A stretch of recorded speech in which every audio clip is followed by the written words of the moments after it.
Broderson. You're watching Real Local. Today we're here at the Middlebury New Filmmakers Festival.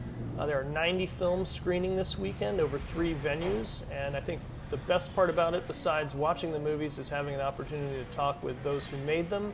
There's a lot of writers, directors, producers around town, and with me right now is Miranda Magagnini, who is the producer and executive producer of Good Business. Welcome to Middlebury. Thank you very much. And maybe we could start with, as a producer, what drove you to get this project started? This is your project, and other people are accountable to you. So. Sure. Okay, well, thank you for having me.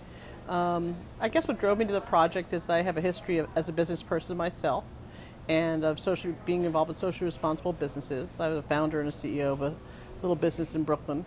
And I'd been a member of Social Venture Network for over 20 years, and I'd been very much involved in thinking about corporate social responsibility and those kinds of things. And I'm an Aspen Fellow, and I met the daughter of the founder of this supermarket chain in South Africa. Mm-hmm. And the more I learned about their company and the history and their impact and social impact in South Africa, I really thought it would make a fantastic story. And I was actually surprised that no one had actually made that film up until that point.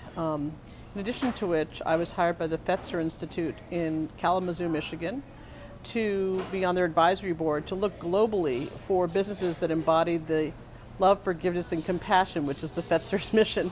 People teased us that we couldn't find businesses that embodied those values. It's sort of the antithesis of what you think about business. And I said, no, I think the Pick and Pay embodies that, because it was founded during apartheid, and it grew during apartheid and after, and was always keeping their consumers first. And in their case, their consumers were black and people of color. And they gave them job opportunities and employment opportunities, education, they built them housing, did all kinds of things. But it was really in their DNA to have a company that wasn't just about making a profit, but was really about giving back and really taking care of their community. So from the very beginning, and I even asked them in the very beginning, what did you do when you had no money? How did you give back? They said we'd work at the local church on the weekend, we'd work in soup kitchens, we'd figure out ways to try to help our community. And as they grew and grew to $6 billion in sales and 1,200 stores, and every store is responsible for their community still. So it's a beautiful story. I was inspired, and I thought other people might be inspired. And how hard was it to get, crew together and hire folks to make this happen? Well, I went over to South Africa to research the company. They also have 4 separate foundations, and the more I learned about it, the more I felt it was actually kind of complicated, because there's so many layers and so many layers and layers and layers. And I realized that because they're kind of a well-known family in South Africa, like you may not know them here, but as you can imagine there, $6 billion in sales, they're pretty well known. Right, you're known. 60,000 employees. So I wanted to find a film crew that really sort of mirrored the values of the Fetzer Institute, that really cared about love and forgiveness and compassion. So I found a young man and his wife who have a small company there that really are interested in making films that'll change the world and embody those values.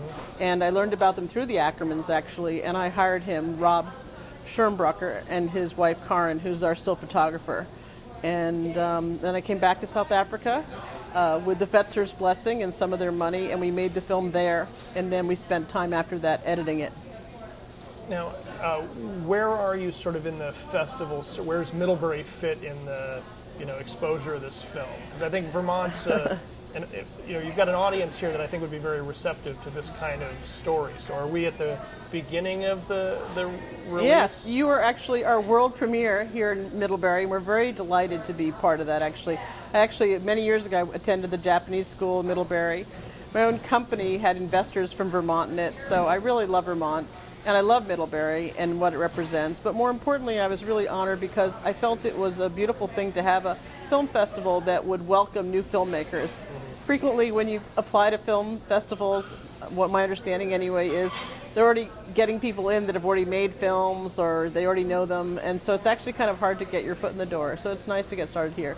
But subsequently, we've won some awards at other festivals since being accepted at Middlebury. And we've been accepted at 3 other festivals around the world. So the momentum is starting. Well, that's great. And I mean, that was one of the things that I was, as a local person in the film and TV business, that drew me. As I work with really young filmmakers, 10 and up.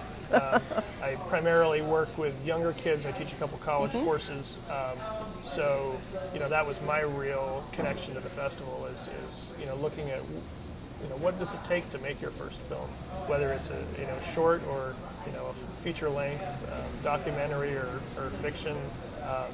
And I think I'm glad this is your world premiere. So I think it's a great place to do that, and I think it's a great story that our audiences will. I will add, the interesting thing is, you asked me about how I sort of got started. I was thinking, people say when you do a project that is the right kind of project for you, the doors really will open. And the interesting thing about this particular project, that every single door sort of flew open for us. Whether it was, access to different people, we've interviewed former presidents of South Africa, finding old footage, whatever it was, everything seemed to just keep rolling forward in a very positive way. And so, ironically, when we were accepted at Middlebury first, which is actually a place that's very near and dear to me personally. I love Middlebury and I love Vermont. I felt it was very symbolic, like one more door was really flying open at exactly the right time. And there's something about this particular project that I just feel will have great impact on a lot of people. So I know it sounds funny, it's only a 25-minute film, but people watch it and they want to share it with other people. And hopefully you'll get a chance to see that too. Yeah, that's I was saying before to other filmmakers, there's just so many films. In some ways it's sad that you can't see all of them while you're here, but it certainly whets your appetite for things you need to watch in the coming weeks and months. So I hope to get a chance to see it. And also, you can go to our website, which is www.goodbusinessfilm.com, and at least see the trailer and learn a little bit about the story. We hope over time that we will have an educational partner, and the film will be available to schools, younger schools. Actually, a lot of people want to show it in high school and colleges, and not even film schools or business schools per chance. It's just a way for young people to think about business differently. That you don't have to compromise your business to grow it successfully. You can always still give back to community. So hopefully this film will have that kind of impact. So that's our dream, is that is what might come from it. So starting in a college town may be a good thing. Yeah. Well, hopefully the word will spread and it'll be shown in a lot of other places, because I think it's a great place to start, and hopefully it will keep going. So thanks for coming, and thanks for bringing us your film. Thank you very much.